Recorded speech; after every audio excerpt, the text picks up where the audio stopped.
To episode 6 of the Waterboy Sports Show. I'm your host, Frankie. The guy over there is Kyle. Kyle, how was your week? Week's been good. It's been busy for work. I'm an accountant, so it was our monthly close process, and so just been doing that. Luckily, it's almost over, almost Friday, and we've come to bring you the sports coverage for the week ahead, and the week past.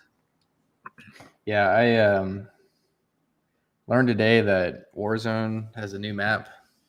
Fortunately, it sounds like we're going back to the Chapter 1 days, so I'll be excited to hop on that. Also, pretty exciting development. I decided to get back into the world of stonks, buy, sell, buy. Pretty exciting. It gives you something to do, I guess. Instantly started with my whole account just plummeting. Yeah, it looks like we're making we're making a rebound. So that's been pretty good. Other than that, just watching a lot of sports, just living the life, living the dream. Yeah, me too. Yeah, just kind of relaxing, getting into the holiday season. A lot of people kind of going on their little it's almost the holidays, so not working till 2024. So yeah, I'm there. Hey man, this is breakup season too. Everybody apparently yeah. No, it's a thing. Apparently everybody no. Chill. Okay. Apparently this is a thing that everybody breaks up with their significant others before they have to buy gifts. Oof. Which, makes business sense, but rough. That is brutal. Imagine getting broken up with just because, or maybe even just because your partner didn't want to buy you a gift. Dude, inflation these days, man. Yeah, I know. I spent so much money on Christmas gifts. It's unreal. You have a little Christmas tree up? Oh, yeah, in the apartment. Ooh, nice. I need to get one. I'll put a big old UTSA Roadrunner at the top. But speaking of which, we have some news in the world of UTSA football. Some good, I guess, some bad. The good, looks like we're keeping Jeff Traylor. We survived another coaching carousel. The bad, we have one impact player who, decided to enter the portal, Trey Moore. Yep, Trey Moore, the American Athletic Conference Defensive Player of the Year, has decided to enter the transfer portal and leave our mighty alma mater. Yeah, apparently he's a number 11 ranked player in the portal right now, and he's the number 1 edge rusher. That makes a lot of sense. Yeah, that guy's a monster. He was like our Micah Parsons. Rumors are that he's going to UT Austin, which would suck, and basically force me to all of a sudden not cheer for them anymore in the playoffs. And I'm going to be a big proponent. If they get Trey Moore, I'm going to be a big proponent. We'll put it all over our podcast in the future that Georgia should have made it instead of Texas, because I'll be very bitter and I won't be cheering for them. And I don't think that's petty at all. Kyle? Petty? Yeah, I would also agree with that sentiment for sure. Belows in the chat says Tamu needs Trey Moore. I don't think Trey Moore has there's any shot that he goes to Texas A&M. It sounds like it's basically he wants to go to the NFL. I think he's said that, but backup, apparently the rumors are UT. If he goes to the NFL, I don't blame him at all. He's definitely ready for it. I was surprised that he just didn't declare. But how can you be surprised? Because you know how many players are in the portal that opened up December 4th, 3 days ago? Wasn't it like 3,000 players? 3,000 players in the portal. That is unreal. Insane. I mean, just proves our point that we've been preaching this whole time about the whole sports industry turning into more of a business, because I mean, people are just going to other places, making these business moves to go to bigger conferences, bigger teams, or maybe even bigger money for the NIL stuff going on. That's crazy, man. I mean, it's just... And these guys are like, what, 18, 19, 20 years old, 21? I mean... You think these are smart decisions? They see a big dollar sign, one-time payout, and it's like, ooh, I'm going. And then after that, when you're riding the bench, then what? Yeah, it really depends. I feel like it would be a smarter move if somebody is like more of a college player and they kind of don't have much, prospect or perspective, like potential for like making the league, for example. Yeah. Um, but yeah, I mean, it's hard to say. It's a hard decision to make. You could end up just riding the bench and then ending up going to maybe the XFL. It's Or a tough risk. like an entire team can end up like UNT, the brethren up north, who for all intents and purposes is going to have to start pulling kids from the band to start playing. They have lost their entire team, which is I mean, I don't care. I'm not a UNT fan. I don't know if there are many people that are, but if you are, man, you are in rebuild year number 1, and it's a long journey. Yep. Belos also says in the chat that NIL ruined the CFB. I would That's agree. I would that's a agree. fair 100%. point from many aspects. It's kind of funny because you hear a bunch of, sports media people, or like, I don't know, just a bunch of like retired athletes, or I don't know, just a bunch of people who constantly, you heard them say, oh, the NCAA is so corrupt. These players need to get compensated. I'm all about the athlete, pay them. They're making money off of these athletes. And then the NCAA was finally like, okay, you get what you want, fine, I here tell you you what, go. like And all of a sudden, buyer's remorse, man. with all Nobody this wants it. impact, all this negative impact that the NIL is causing on the college football scene, we better fucking get a new NCAA college football video game out of this. We better, because Well, we're not going to that's be able to afford it because you just demonetized us off YouTube, but that's okay. That's fine. We're here for the big boys. Yeah, I think there will be another game. One other big like kind of move that I saw was that I believe the top prospect at offensive tackle in the country coming out of high school for the 2024 class is just declared to Colorado. Really? Yep. And he had offers from every big school, but he committed to Colorado. So Dion's still pulling kids. It's Yeah, impressive. and After maybe this more to season. come. Yeah, I mean, man, we'll see how it plays out, but that's pretty shocking after their bust of a year. I think everybody is hoping that they would have done a lot better, but fair. Speaking of the coaching carousel, though, looks like Duke, Tulane, James Madison are all still searching for coaches. It's rumored that Duke might be poaching the Penn State defensive coordinator as their head coach. That'd be great. Yeah, definitely. Yep.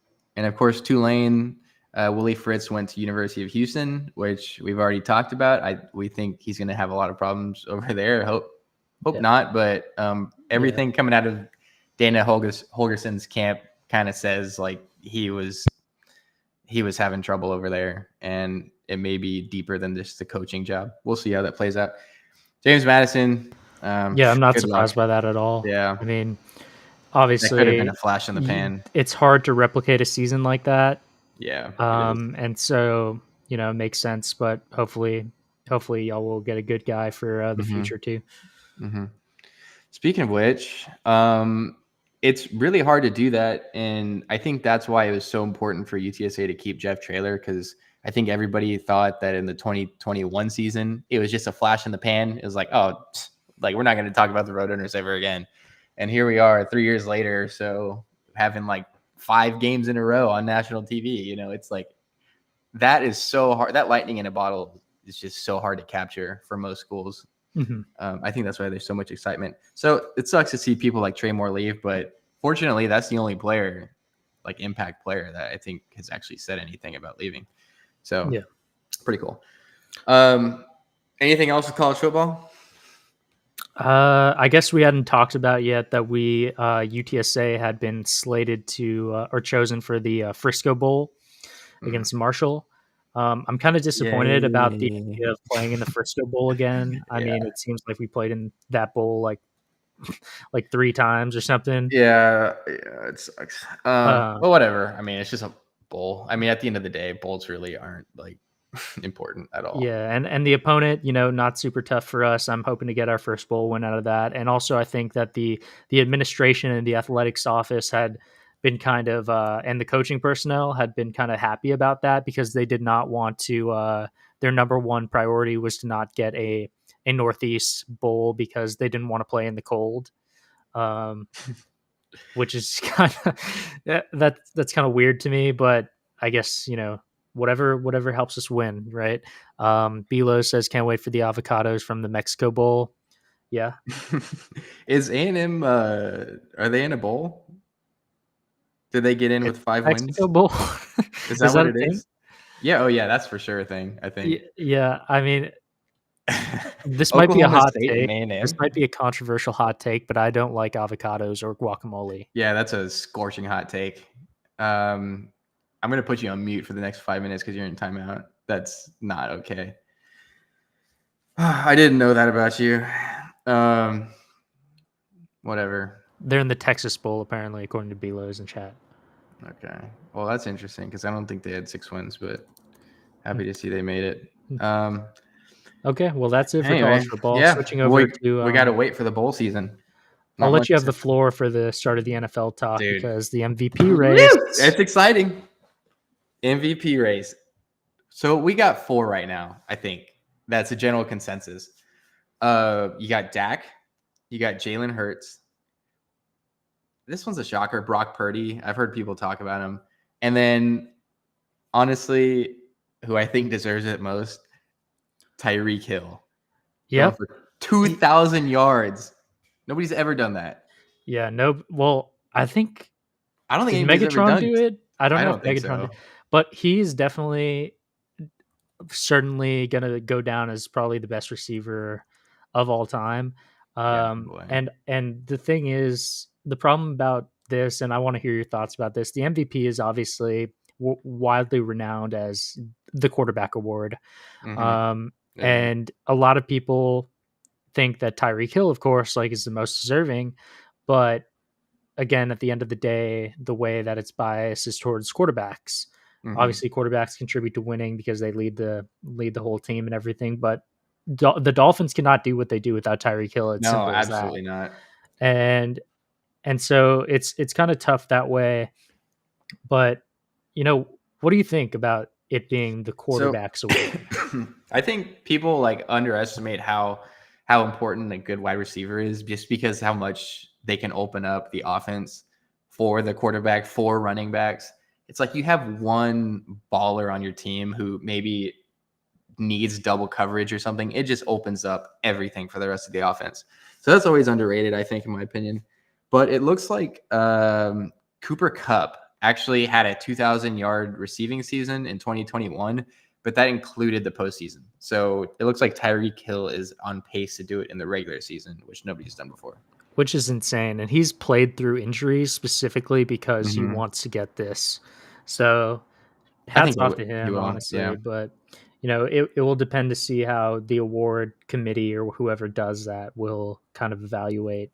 Who do you think is playing better right now, though, in the quarterback race? Dak, Jalen Hurts, or Brock Purdy? So it's interesting because I think Dak has definitely picked it up the most out of anybody. But I think that there's something to be said, obviously, about the performance and success of the Eagles and the 49ers as teams. So it's hard not the to quarterbacks. say. It's not the quarterbacks, though.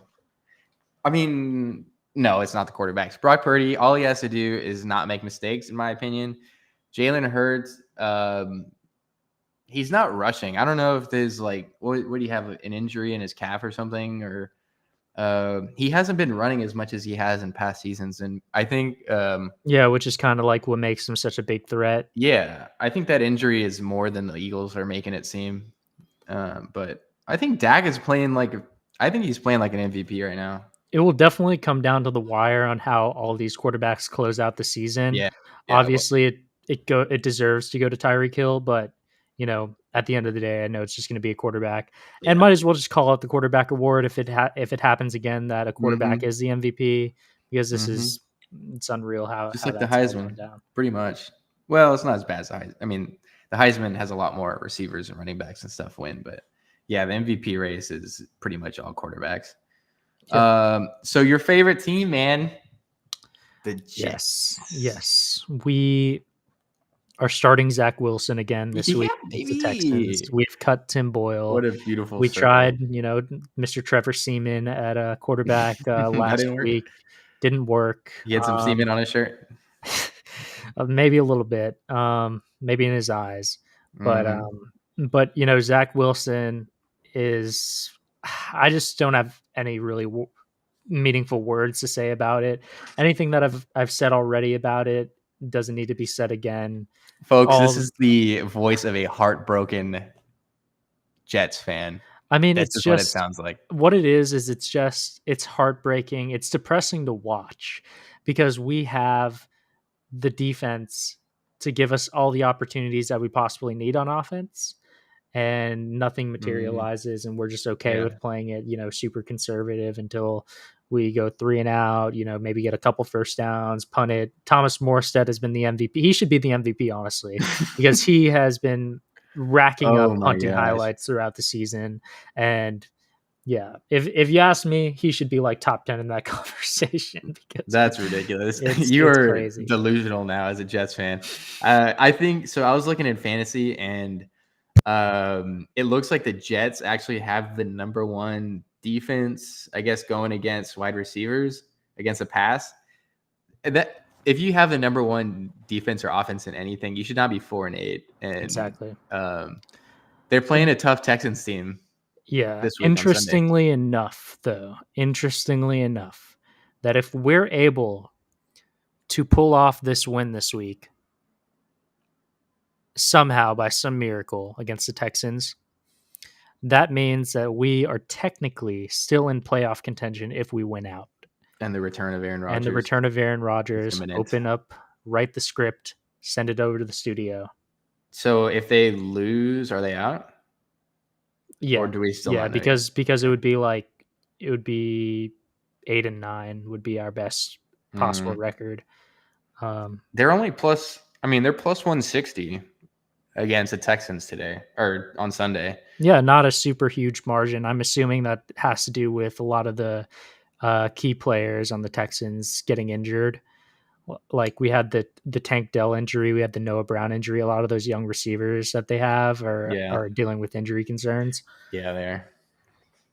But CJ Stroud, I think he's also in the MVP race. We didn't include him. Yeah, definitely. But I think you're right. It just depends on each one of their respective teams. It kind of depends. One, do they make it in the playoffs? Two, how far do they make it? And I think that will pretty much determine, I guess, who deserves MVP. I don't know. Yeah, we'll see. It's going to be a tight race, yeah. Specifically, then the first game that we have coming on tonight for TNF, the Mid Bowl, Patriots. Yeah, this is what everybody's been wanting to see. This has been circled on our calendars all year. Yep. Patriots Steelers. What are your thoughts on that matchup? I think the Steelers are probably. We're gonna get some hate mail for this. I think they're probably the worst 7-5 team I've ever seen in my life. Yeah. Yep. Primarily because Kenny Pickett. I don't think he's the guy, but it's so weird. I don't know how they're 7-5, to be honest. But they're minus 265, 5.5-point favorites against the Patriots. I don't know. What do you think? Bailey Zappi starting, right, for the Patriots? Yeah. I think that that spread is the way it is. It's so low, in my opinion, because even though the Steelers are a much better team than the Patriots have a really good, defense. So their ability to kind of hold teams to points to low points is kind of playing into that.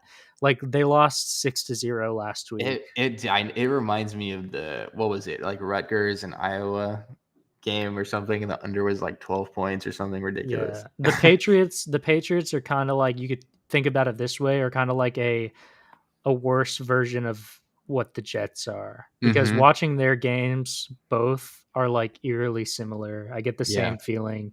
They played right last week, Jets Patriots. No, Jets played. Who did we play? See, I can't even remember because it was that. Yeah, it's like the time during this. All the days blend together. We played the Falcons. Like the games. Oh boy, yeah. Who did the Patriots play? I have to look this up now. That was 6-0. It was a They miserable played the game. Chargers, actually. Was it really? Which No is way. pretty surprising that's a 6-0 It game. was the Chargers. What? I thought it was the Jets. Yeah. Okay, well, the Patriots did play the Jets earlier in the season, 15-10. Yeah, just miserable football. In if you're a New England fan, yeah, I got the Steelers winning this game. Yeah, I guess to outline the picks for the rest of the week, before I go into mine, because mine are kind of more The mega parlay. I call it my mega parlay for the week. Yeah. Go ahead and say Yeah. your picks for the week. So I got a cheeky little parlay going on. For the under. So Patriots Steelers. I'm actually going to take the under on it. It's an under of 30. I think that's very, very overvalued. There's no way they get to 30 points.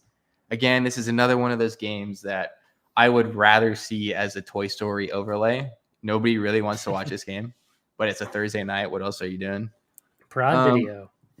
The Prime Video. The sneaky aspect of this game that I think Vegas took into consideration with this point total is that, you know, that song Renegade by Styx? Apparently that is the Steelers' like defensive anthem, if you will. It's odd.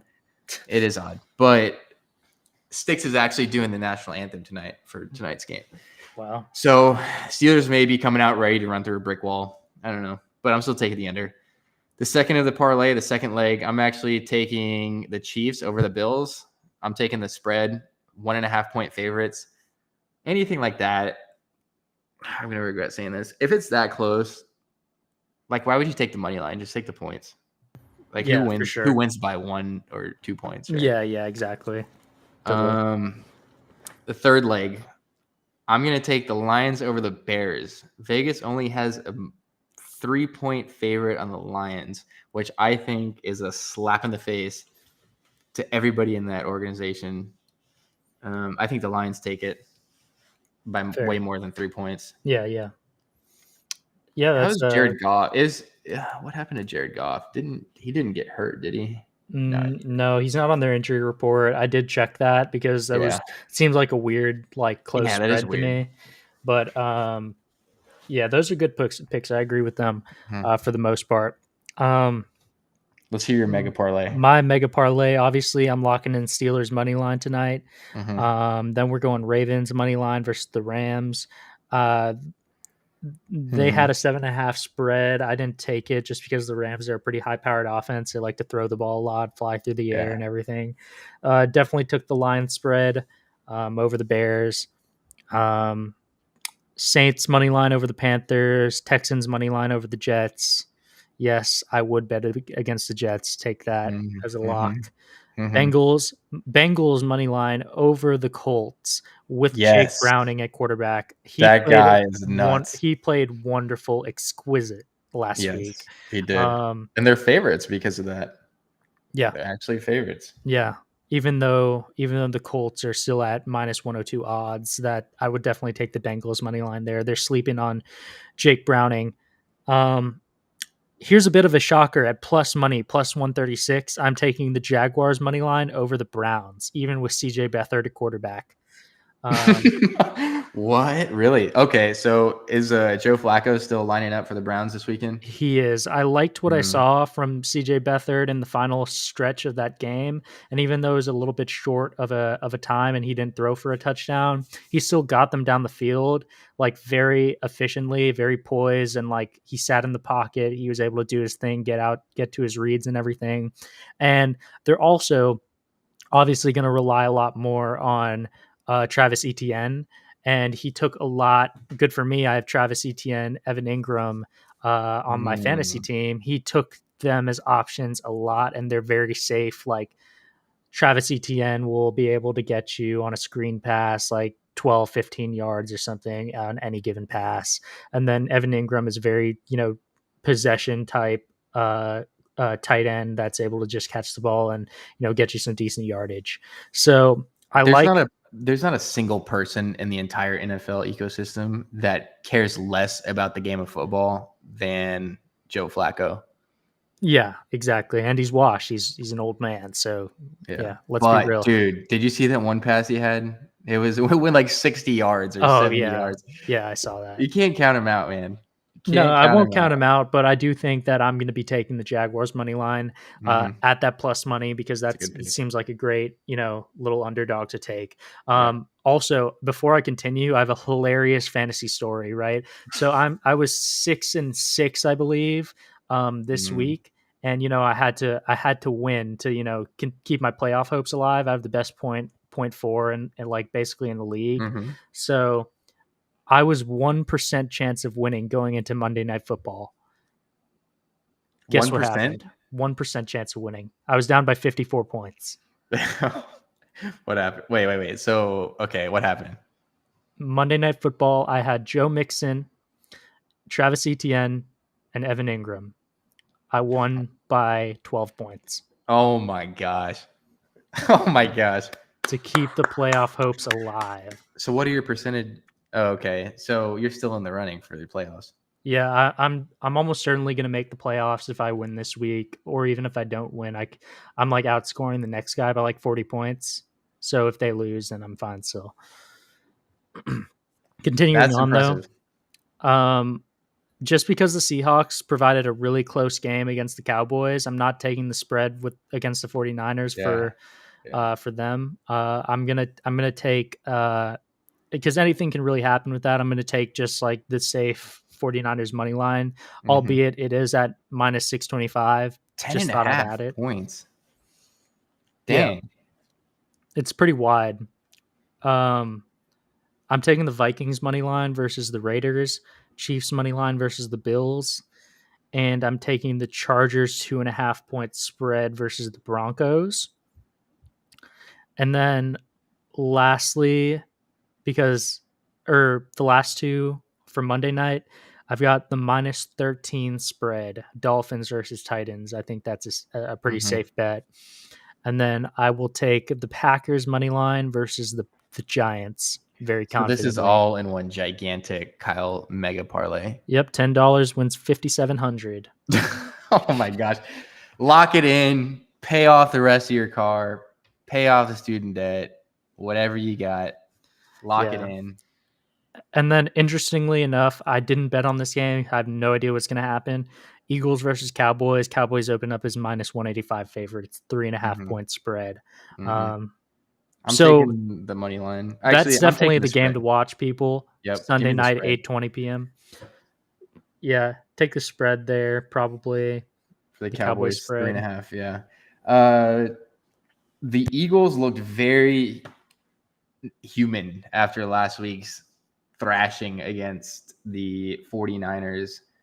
I'm going to make t-shirts that say the 49ers defaced my team. And I'm going to hand them out to all the Cowboys and Eagles fans.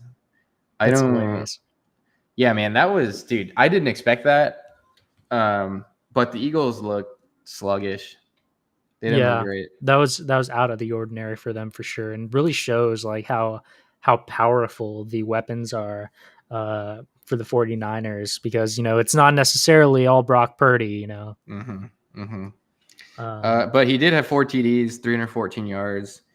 Deebo Samuel just popped off, yeah, 116 yards, 2 TDs. McCaffrey also had a touchdown. yeah, yeah. Jalen Hurts was actually the rushing leader. Is that right? He had 20 yards. No way, that's That's right. insane. Wow, That's an insane stat. that is. I have to do some fact checking on that, but yeah, that's what it's showing. Should be an exciting one versus the Cowboys this week. Yeah, I think so. I think the Cowboys pull it off, though. I think there's just too many weapons on the offense for the Cowboys, but we'll see. Crazier things have happened. I did not expect the 49ers to just completely ruin the Eagles like they did. Oh, Matthew Pye is in the chat, says Christian McCaffrey for MVP. I mean, he would have a case. he would have a case. He'd have a very good case. They wouldn't be where they are without him. That's for sure. No, yeah, definitely not. And he's finally able to be healthy and stuff, Mm-hmm. which is great to see. I guess moving over now to the NBA, if you didn't have anything else. No,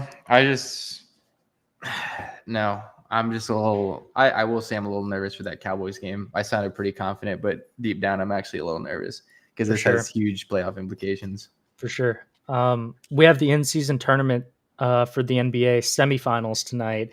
The Pacers Bucks game is currently underway. Let's do a little score check in at halftime. The Pacers are up 63-51 against the Bucks. They're already playing. They're already playing. Who The Lakers plays play at at 7:00. What? Okay. Or 9:00 actually for the Lakers game, which I will be tuning into. But I want to talk about the quarterfinals results a little bit. The Pacers shocked the Celtics. Kristaps Porzingis was injured, so he wasn't really able to provide that interior presence for them, and also that versatility at their center position, which they lack if he's not healthy. So it makes sense. And then the Bucks beat the Knicks. Pelicans take down the Kings. There's nothing really super noteworthy about those games.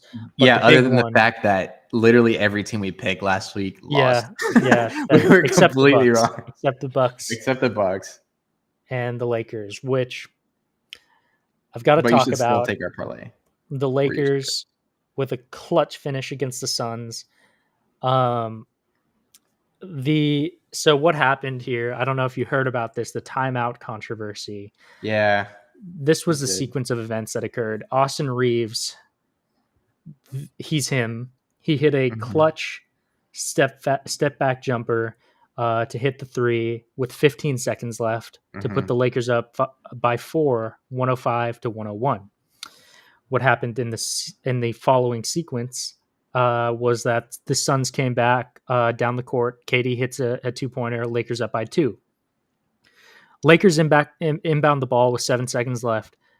Austin Reeves gets bumped by Devin Booker.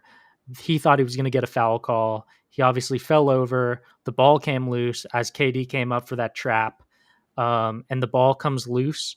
After the ball came loose, the refs couldn't see that the ball had come loose, but the Lakers called a timeout. They could see LeBron calling a timeout. So what happened is essentially the Lakers got a timeout that they shouldn't have because the ball was already loose. There was no possession. Led timeout. Led clock management. Yep. And actually, this caused a lot of controversy implications for future games because the Lakers are no longer allowed to wear their black jerseys because the officiating in the NBA are saying that there's too much of a contrast between the court and the jerseys. Gosh. Oh, stop it. They act like this is the first team to ever. That upsets me. This is not the first team to ever wear black jerseys. Yeah. Oh my gosh. Then the Brooklyn Nets have to completely come up. The Spurs have to come up with a new. Yeah. Oh, that's ridiculous. So for the rest of the in-season tournament, they're not allowed to wear their black jerseys. So a lot of people are going to Twitter talking about this whole thing. Oh, Suns got hoed. They got fucked by the refs because Lakers shouldn't have gotten a timeout. I have a couple thoughts on this, which I tweeted about on the Twitter. The first one is that, there was contact from Devin Booker that came, and obviously that contact in normal circumstances would have easily been called a foul in the final seconds of the game, because the refs want to be cautious about that. That's what caused a loose ball. So there was easily a missed foul call there. And then second, you can see that the back camera angle, if you were able to look at it further, the back camera angle of that play shows that after the ball came loose, it had collided with Devin Booker's foot. So at best, a kicked ball violation was missed there. Means Lakers ball either way, or a dead ball either way you slice it. So it's not really like the Suns necessarily got cheated, because I feel like the Lakers just as easily had a case for them cheated as well. So the Lakers. Matthew Pies. Yeah, go ahead. Matthew Pies with some very insightful comments saying "Les semifinals and Le Vegas." Yes. Well, okay. So also, didn't KD have a shot at the end and he airballed it? Yeah. So essentially, what happened is after the Lakers got that timeout, they took their timeout. They took another timeout to advance the ball. And Anthony Davis got fouled, making one of 2 free throws. They were now up 106-103. What happened is, the Suns inbound the ball. They don't have a timeout, so they can't advance it. They inbound with 6 or they don't even inbound. They get the rebound from the missed Anthony Davis free throw. They have to run the ball down the court. They give it to KD. He pulls up from about like the left side of the logo, essentially, like the left side of the court, like pretty far distance. He pulls up. Torian Prince is in his face. He just airballs the shit out of that. Game done. Yo, chat. Y'all gotta chill. I can't concentrate. Matthew Paez also the last minute 2-minute report. Yeah. Yeah. I read the 2-minute report for sure. You know how, and this is my other thought.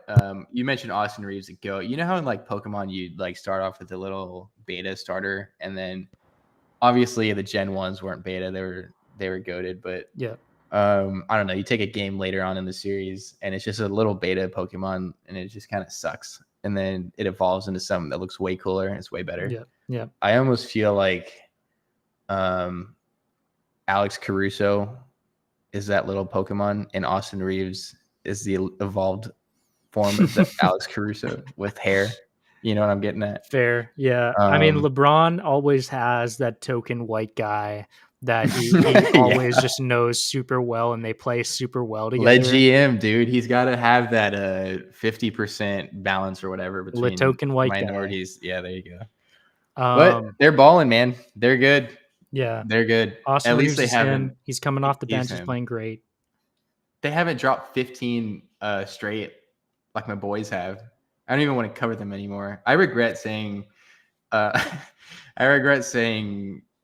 having a Wemby watch on this show because it's just like a constant disappointment. Not with Wemby, but the whole team. There was a Wemby swat that went viral on Naz Reid. That thing went off the backboard and probably broke Sohan's nose. So Fair. Hopefully he's out for a little bit. I mean, I saw the rest of the game too, and Naz Reid was cooking y'all. Oh, of course. Naz Reid was cooking. All that matters is the clip that goes viral.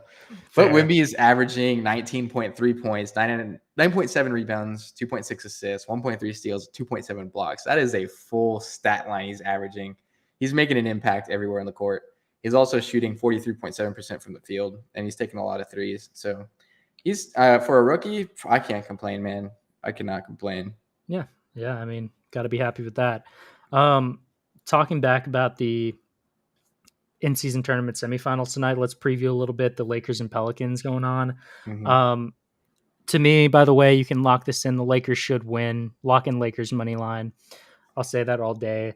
Looking very, very strong in the paint. Of course, the Pelicans, they're more of they have a lot of, I guess their top, kind of three guys, or they have a great 3 through 5 combo. They've got Brandon Ingram at the 3, Zion Williamson at the 4, and Jonas Valanciunas at the 5, who's playing great this year. He's not exactly a rim protector, though. I think that's barbecue chicken for AD all night long. But it's going to be a really fun matchup, I bet, tonight because, both have really great, strong, flashy offenses. So it's going to be showtime at its finest. I'd definitely catch the game at 9 o'clock Eastern time if you can. LeBron has looked absolutely unstoppable, when he is playing on the court. And he is just what he's doing. We can say it every single episode, but it doesn't need to be said again. I'll say it one more time. 38 years old, almost 39, doing what he's doing. It seems like when he's on a mission to win the game, he will do that because he barrels to the paint, gets an and one layup, makes these tough baskets. He's making these floaters, he's making these hook shots. It's a sight to be seen. We should just bask in how what LeBron is doing, not to be, what people might characterize a LeBron sexual, but he's playing great. Sexual, it sounds like you are. Matthew Paez says he's rolling with the fighting Jose Alvarado's tonight. Jose Alvarado, I mean Grand Theft Alvarado, man. He's a guy. He's definitely a dog on defense, and he can definitely lock up, your best. Dude, stop trying to sell us into some diplomatic thing. He's averaging 7.3 points, 2 rebounds, and 2 assists. Okay, but But he'll he's rip the only in his ball second from you. season. He'll rip Yeah, the no, ball from that's you. true. Simple. Yeah, He'll I rip the guess. ball from you, and you won't even know what happened until he's going Mhm. back the other way. But Lakers have a guy who's just as equally good on the steal department, Cameron Reddish. He's doing the same thing on the other end. So it will be Oh very cool man. to see. I'm looking forward to it. Now I gotta roll with the Fighting Jose Alvarados. Just because of that comment. Yep. Just because of that, man. Now I look at that stat line of a beast. Yeah. I'm putting all my money on the Pelicans. I'm sorry. I'm doing it. Fair Taking the enough. dog. Fair enough. Fair enough. Speaking of, his nickname is Grand Theft Alvarado. Grand Theft Auto 6, the trailer dropped. No way, dude. Did No you hear way that about game's that? finally coming. Dude, I've been hearing about this for years. So the trailer dropped, and the trailer at the end mentioned that it drops in, guess what, 2028. 2025. Oh shit. We have another 2 years. I don't know why people are looking so forward to that game. I just never got into it. I don't know. What? Yeah, I don't know. It's just not my thing, not my vibe. Well, Same with like 2K and stuff. Like when I see somebody just throw up like a shot from the other end of the court and win the last second, I see those clips all the time. I just can't. Like, what's the point? You know, I'd rather play basketball in real life. I don't know. That's my hot take. he plays sports, guys. He plays. I Sports. do. I'm a big sports guy. Big sports guy. Big sports guy, Frankie Garcia, right here. Mm-hmm. Matthew Paez says in the chat, "I'll take 7-2-2 all day long." Mm-hmm. Fair enough. Fair enough. I have nothing to say about that. You can do that if you want. Is there anything going on with college basketball? We're still early in the season, but I think there were some upsets. So this weekend, Bronny James is making his debut, it's said. And that should be exciting to see.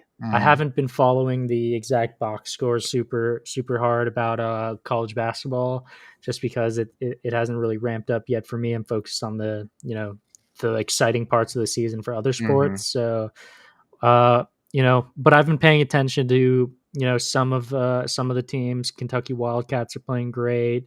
But you better believe we're going to be covering March Madness. Like oh yeah, I will. My bracket will be the top bracket. Tune back in here in March to see my bracket, because it will win you all of your bracket challenges. UT lost against Marquette, number 8 Marquette. Jeez, Houston put an absolute whooping on Rice, 75-39 yesterday. That's nuts. I didn't really see many. It's good to see Marquette back in the college football kind of dominance. They were kind of quiet for a while in basketball. Matthew Paez in the chat says, "Me and the boys will be vibing in the GTA strip club soon. 100. I'll be there. It's a lot cheaper than in real life. Yep. I'll be there. I'll have to wait for my girlfriend to leave the house." Anyway, anything else we got going on happening in the sports world? It's a good time to be a sports fan. We got bowl season coming up. The other thing I wanted to talk about when it comes to like sports betting type of world, I just got into, and this is not sponsored, by the way, so you can chill on that, pump the brakes. But I just got into this app called Prediction Strike, and there's another one that's very similar called Mojo. And you mentioned, Frankie, you're getting back into stonks, right? So yeah, it's basically just legal gambling, if I'm being honest. Yeah, so this is the same thing, but you hold shares in athletes.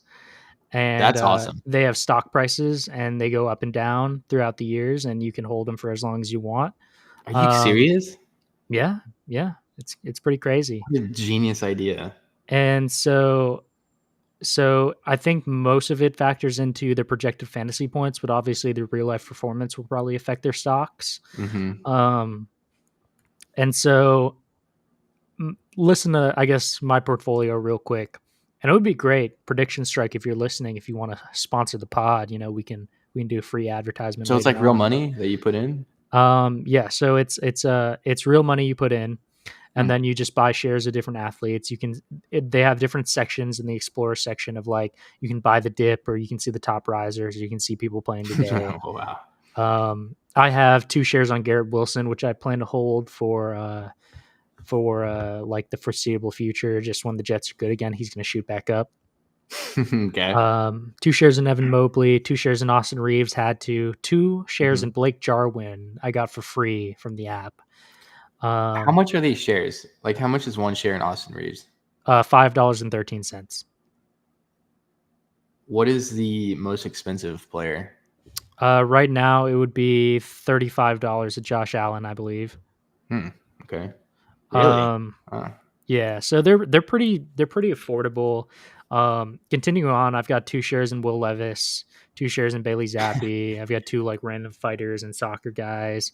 I've got 1 share in Jordan Hawkins, 1 share in Quentin Grimes, 4 shares in Terrence Mann, 1 share in D'Angelo Russell, and the big one, by the way, not endorsing this guy as a person, but I think it's strategic business decision to hold shares in him. I have 4 shares in Josh Giddey. Oh, dude, that guy's about to be playing for the Australian.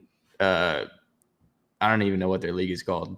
He's gonna be playing with Patty Mills over there. I think the way it's going to turn out is the news is going to come out. The Thunder are going to release him or trade him, and he's going to go to another team and play just as good as he used to play. And so that price is going to go up, and I'm going to be there. I'm going to sell those shares right when that price goes way up. You're going to be twirling your mustache, your handlebar mustache. Oh yeah, he's down. His stock price has been down 12.5% over the past 7 days. So yeah, buy low, sell high, or in my case, buy high, sell low. What a week. Anything else you got? Nope, that's about it. That's about it for me. Well, let's say some prayers for the Zach Wilson-led Jets. Let's, again, thoughts and prayers go out to everybody who will be watching the Patriots-Steelers tonight. Unfortunately, that is the only game we have going on, in football at least. So that'll be a real hoot to watch. Yeah, definitely. Other than that, I think that's about it. Yeah, I think we're ready to wrap up. Matthew Paez says, give me 1 million shares in Jose Alvarado. Grand Theft Alvarado. By the way, this app is legal in Texas because it's not necessarily sports gambling, it's fantasy. Jose Alvarado is valued at $2.88 right now. So that would get you like sell high, baby. 28. I don't know how to do that math. 2.8 million. I don't know. Yeah, good math there. Anyway, that's it for the episode 6 of the Waterboy Sports Show. We will see y'all next week on episode 7. Yes, sir.